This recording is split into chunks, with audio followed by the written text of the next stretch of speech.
هيك الشاب استقبال سلاح ساعات نعم حميد بدك كوبي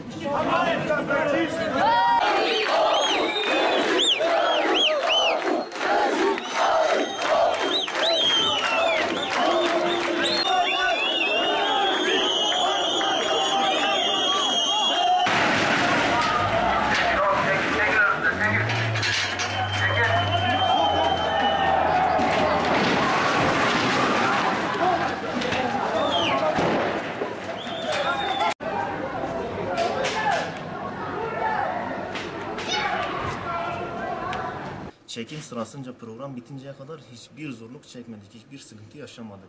Çekimden sonra asıl onu düzenleyenler dağıldılar ve 50-60 kişilik provokatör bir grup bayram alışverişinin yoğun olduğu 3. caddeye doğru yürüdüler.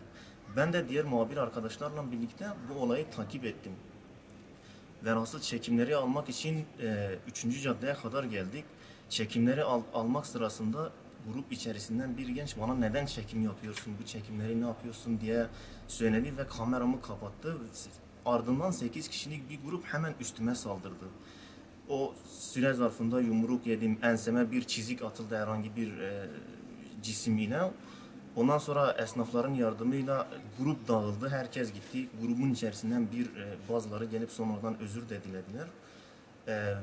Bu olayın kesinlikle planlı olduğunu ben düşünüyorum. Çünkü daha önce hükümet konağının önünde böyle bir habere gittiğim zaman kim olduğunu bilmediğim bir şahıs geldi ve bana kimsin, neyin nesisin, sen kime çalıştın, çekimi neden yaptığını biliyorum, gözüm üstündedir demişti. Ve eylem sırasında o adam da oradaydı.